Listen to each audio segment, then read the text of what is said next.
Welcome to a brand new year of the Cinema Snob. We've got plenty of great choices lined up for the year, so let's kick things off with a review of Square Dance.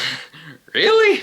Alright, let's do this. I guess we can get into a little backstory on square dancing here. You see, square dancing was invented by Bugs Bunny when he needed a creative way to send Kurt and Pumpkinhead Martin off a cliff. Oh, right, the movie Square Dance. How can a movie like this be forgotten? It's from Daniel Petrie, the director of highly acclaimed films such as Raisin in the Sun, but the one I grew up with the most was the underrated Paul Newman cop film Fort Apache, the Bronx, with one of my favorite Pam Grier roles. Square Dance was based on a book by Alan Hines, who also wrote the screenplay, and he'd later write the scripts for such eye-catching TV movies as Willing to Kill, the Texas Cheerleader Story. Leatherface was always great at supporting the team. This has a good cast. It's got Jason Robards, Jane Alexander, and Rob Lowe, and was the first starring role for Winona Ryder, who plays a 13-year-old who goes from country farm life to living with her hairstylist mother in Fort Worth.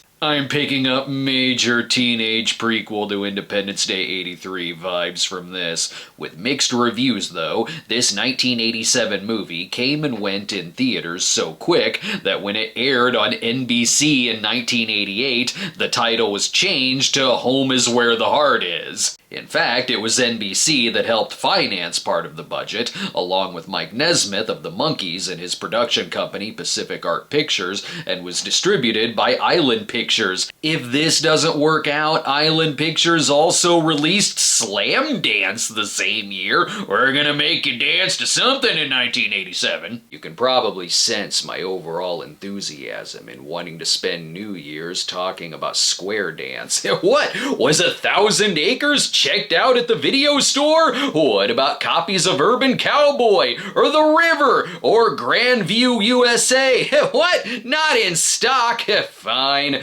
let's talk about Square Dance, I guess.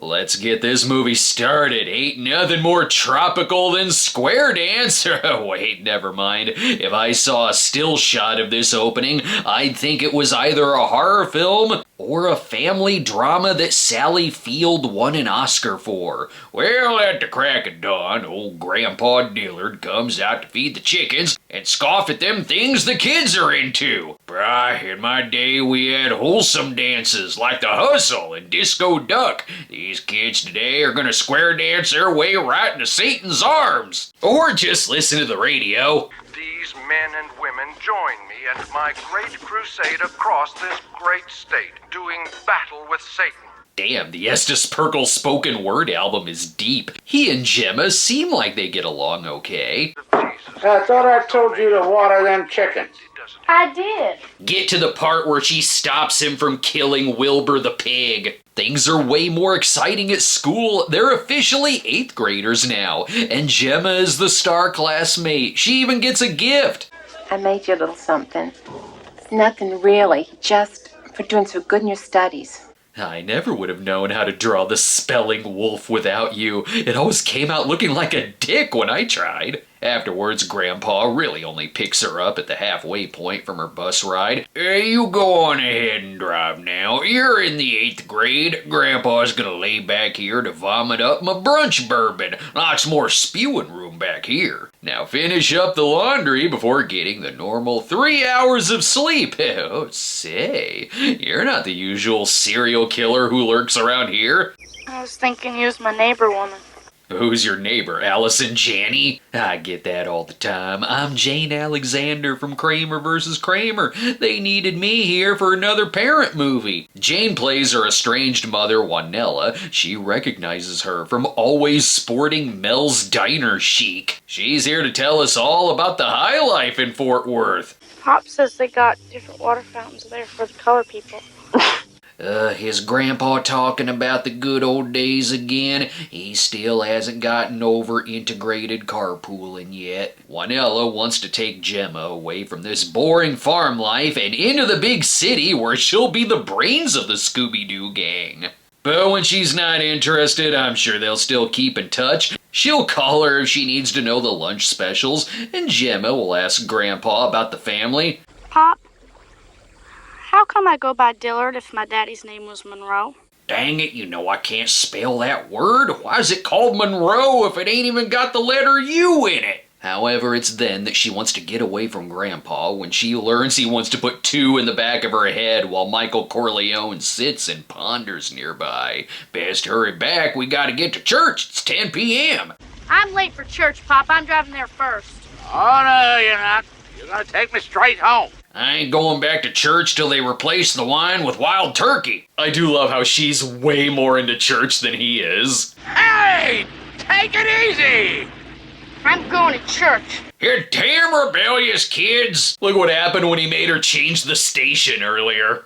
Say, do I gotta listen to that thing while I'm trying to eat? Get that Jesus shit out of here and put on some Pet Shop Boys. It's a sin to listen to anything else. Not only that, he's got to keep old Beecham from randomly getting in the car to play the harmonica with her. Go on, get. I got an emergency here. Well, let's go. I got ice cream melting. I told you, Grandpa, the mess in the back of your pants ain't chocolate ice cream. She wants to know why he and Beecham aren't friends anymore. I wonder what it could be. How come you didn't stay friends? Times change. 'Cause he was... Now listen. It's 'cause he was already hogging the water fountain, and he don't even play the harmonica right. Let me show you. Now she's ready to live in a boxcar and show up in a road trip comedy, and to learn about square dancing. You know, sometimes they ask me to play at their square dance. Made her and me king and queen in the whole shebang one year. Yeah, the town quickly forgot and we set the other queen on fire. How was I supposed to know it was a no-smoking square dance? Joking aside, I can already see why this didn't do gangbusters at the box office, but these two were good together in these early scenes. There's been plenty of moments where he's the old curmudgeon and she gets annoyed by it, but then there's fun little moments like this that shows that at the end of the day, they like each other's company, and it makes sense she's still living there. Beecham, however, was having a far worse night. What in the world happened? Y'all found him yet? Is he dead? Is he dead? How many junkyard deaths do you have around here? Next thing I know, right out of nowhere, a ton of trash comes right down on him. Beecham was killed by trash? They seem very concerned. We sure do enjoy having Gemma at the church. Yeah, well, why don't you keep her? I can tell you and Beecham were very close. When I come here, I'd never been to a church that had a colored person singing. Our church has one of them newfangled dancing computers, and that's how we like it. Nothing like a man buried under rubble to bring out the finest picnic baskets. These bologna and petrified milk sandwiches aren't gonna eat themselves. Hell, they just give up looking for him. We'd have found Beecham if he was down there. None of us looked hard enough. I told you, little girl, if we dig any further, that burnt man with the finger knives is gonna come back. It's okay, she'll keep looking. If they gave it 10 more seconds, they would have found his hat at least, where even his family just wants to leave him there. Maybe he sang in y'all's church, but he won't be buried over there in the white folks' cemetery. No, ma'am. Beecham be home. Right, being buried under a totaled 76 Ford Elite with a muffler up his ass is exactly how Beecham would want to remain. What in the world did Beecham do to where everyone abandons his search and only Gemma wants to find the body? Gemma, I got good news. While you were searching, I found a few of Beecham's fingers in my shoes. I figured you'd want to keep them for yourself. I guess this is the reason she wants to leave and go to the city. I appreciate the lesson in square dancing, Grandpa, but if I get trapped in the back of a garbage truck, I'd like to think someone in town would save me. This is clearly in the Windy City category of snob melodrama episodes, because poor Beecham is definitely the Saul of the film, in that the town's motto also seems to be "fuck Beecham" for whatever reason. She is out of here. I decided. I'm going to my mama's. No, I decided.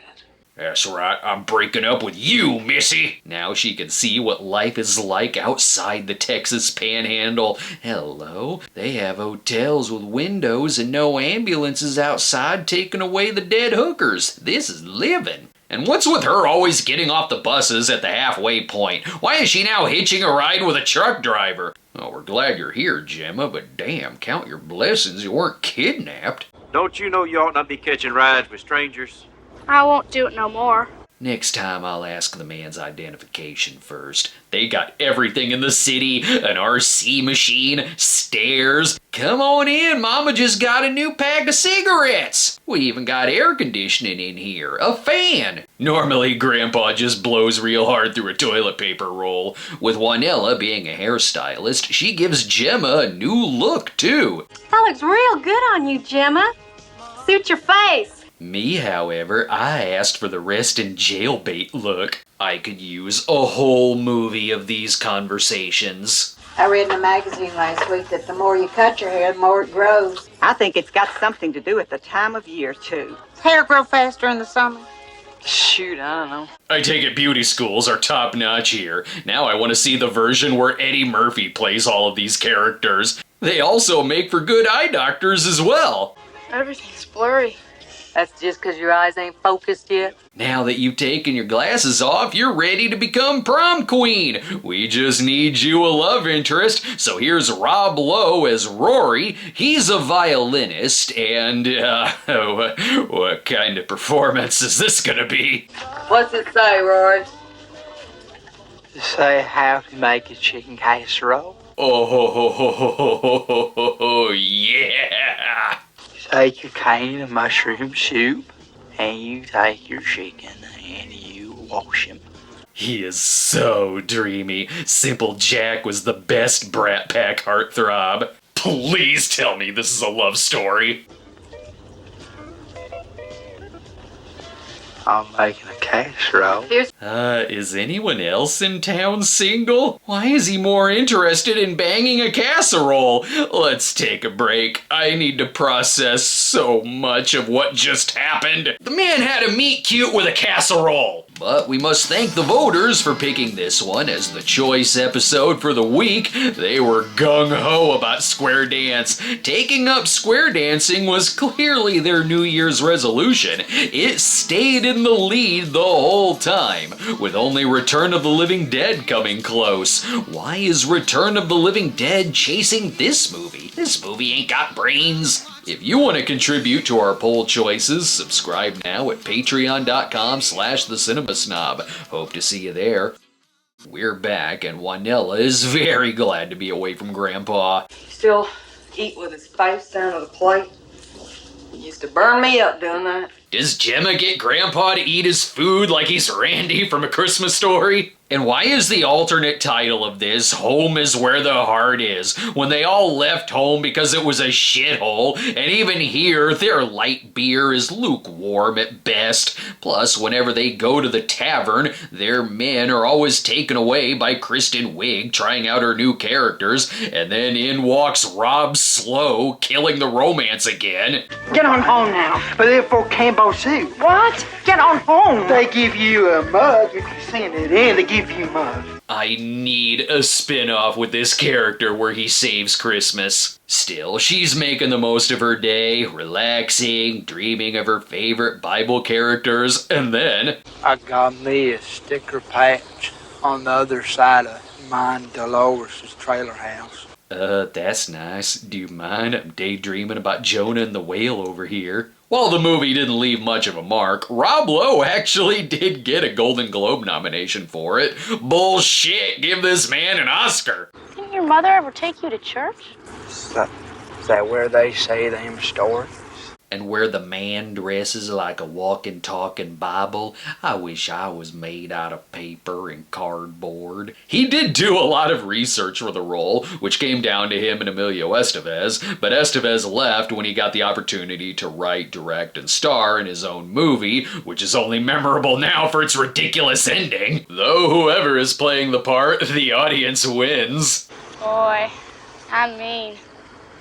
Rory, I thought I told you not to put that nasty thing in your mouth. I told you Domino's aren't for eating, that's Domino's Pizza. And I still don't know about this romance. I'm getting rid of this thing once and for all. You're a bad boy.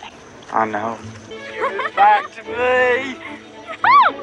Don't ever have them say you're a bad boy again. Seriously, where the hell is this movie going? Is it about foreign affairs now? Maybe by then this mess will be straightened out with them camel jockeys. Who?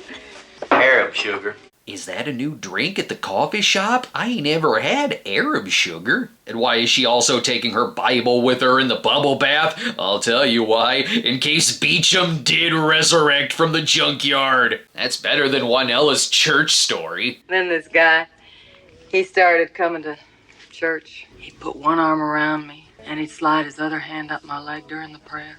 And that just about made me fall to pieces. Sounds hot. Shoot, I wasn't much older than you.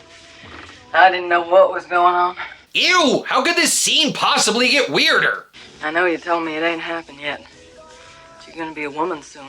You already got the knockers. The hell? Can we also bury this scene under some rubble? Thank God there's a commotion outside. Whoa, what are you doing? That's Deborah Richter. You can't spin her around like that. Her wig will fall off and we'll find out she's the cyborg. When the party at the bar ends, the after party at home can begin. Tell us your delightful stories of drunken handsy cowboys. He gets me out there in his truck and he says, "Hey, let's drive around."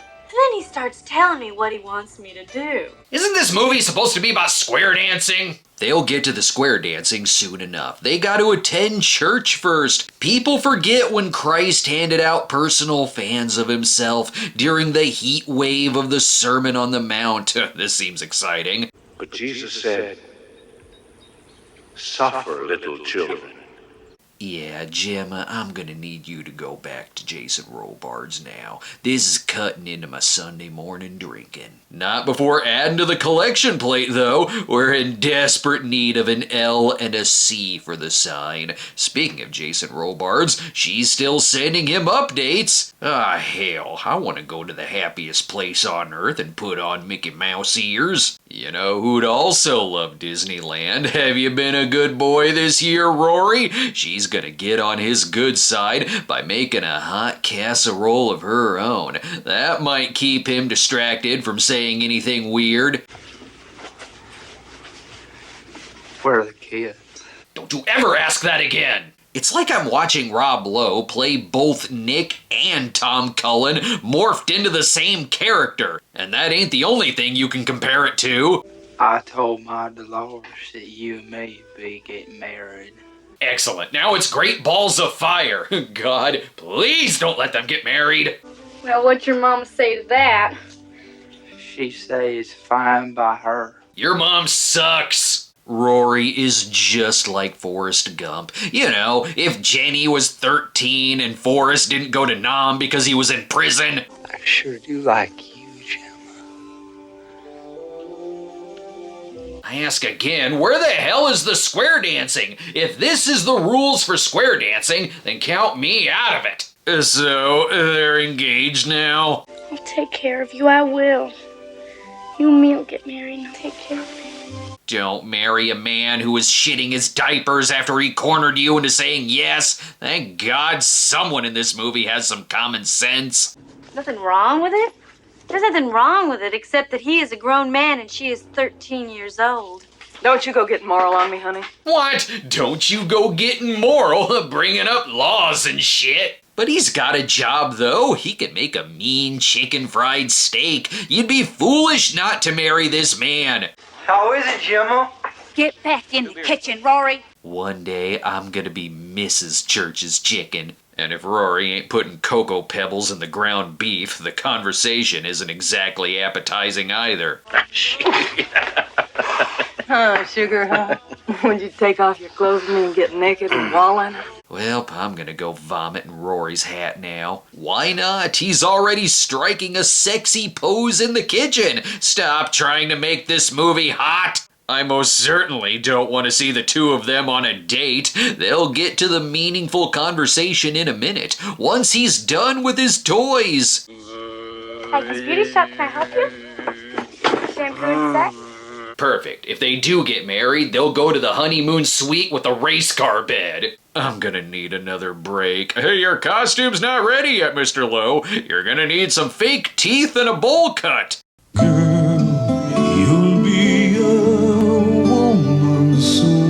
Rob Lowe and Winona Ryder. Home is where the heart is. Sunday. We're back. How'd that haircut go? Didn't think I could do it, but I did. I'd rather have a Tootsie Roll Pop. I don't know this for sure. I just know that he definitely still believes in Santa Claus. I've got good news, though. They remembered the title. Hey, I've got an idea. I'm going to teach you how to square dance. Really? Why start now? We're only 75 minutes in. If ever there was a time for Love is Strange to start playing from the Dirty Dancing soundtrack, I think he more so wants to be in the band, yet it's still weird. Must he be drooling? That's enough square dancing. It seems they only bring up square dancing just as an obligation. Now it's about these two fighting over money when it becomes a Cops episode fast. Any man I find in the street would be better than you. That right, well, find him then. Don't think I haven't. You think I haven't, Frankie? Ah! If anyone defiles and spoils God's home, God will destroy them. Ah, shit, Gemma's gonna make it rain stones on the house. It's about time someone did something about the constant scripture reading. It's not. My Bible! What is this movie even about? Girl goes to the city, strikes up an awkward romance, something about square dancing, and life still sucks. And did they ever find Beecham's body? The characters are just confusing. The one person who was speaking some sense earlier then has sex with Rory in the salon, and Gemma catches them.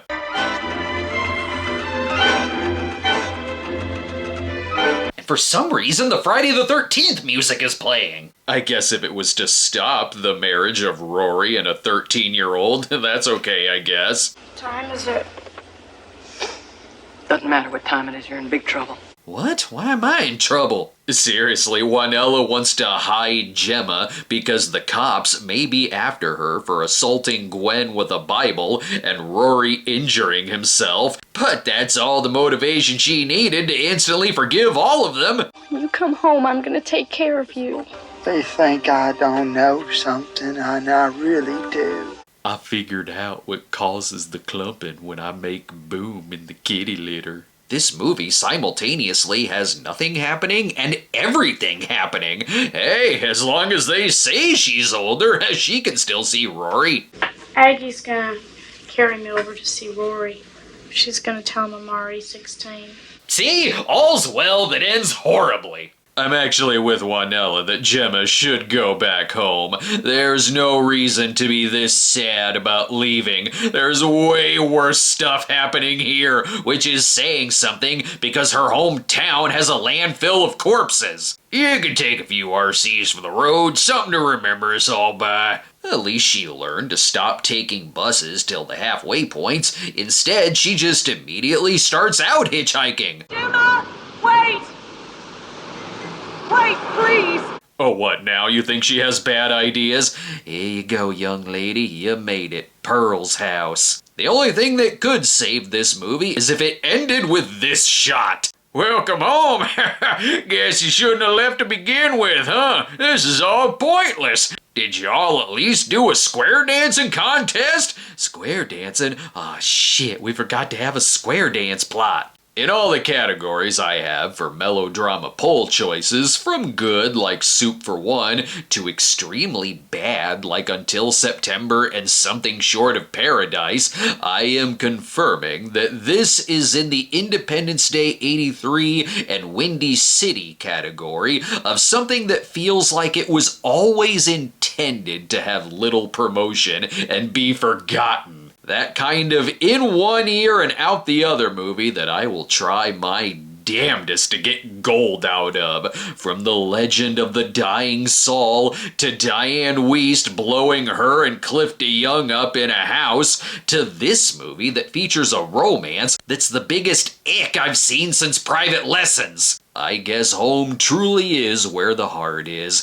cleaning up your grandpa's soiled undies while he wonders if Beecham's severed head is gonna roll down the road like a tumbleweed. I'm just kidding, cause speaking of Beecham... How you doing, Jello? I brought home with some tomatoes. Yes, Beecham's alive, so her whole trip to Fort Worth is now officially pointless. But Beecham, how? It says here, Twilight Man is in satisfactory condition after being buried 15 hours. And then when he pulled himself up out of the trash, he yelled at every single person in town for giving up after a whole 5-minute search. You assholes! I don't know, I kinda like it better if his body was never found. This is like if Windy City ended with Saul magically coming back and saying, I'm still alive somehow! Being shot out of a cannon cured my disease, and you all suck! And why is this still going? There's nothing left to cover. The only arc that's happened is that Grandpa and Beecham are back to being friends again. Cool. But leave it to the greatness of Jason Robards to sum up the whole experience of this movie. No, you can go ahead and read your Bible. I reckon I don't care. And that's the end, folks. If he don't care, why the hell should we? We don't even care about the title. Put some square dancing in the ending shot and call it a day. We'll still keep poor Beecham outside, in case we need to search for him again if the roof collapses on him, and thus ends Shitty Places in the Heart. I can't say I was excited that this was the choice for my first episode of the year, but when the poll is right, it's right, and there was definitely some material here. And that means we have to pick the next stock 5th choice on the Patreon polls. Come on up here if you could see what I hear. The Mark Singer blindness movie. It's your turn in the spotlight. Square dance? Sounds pretty square.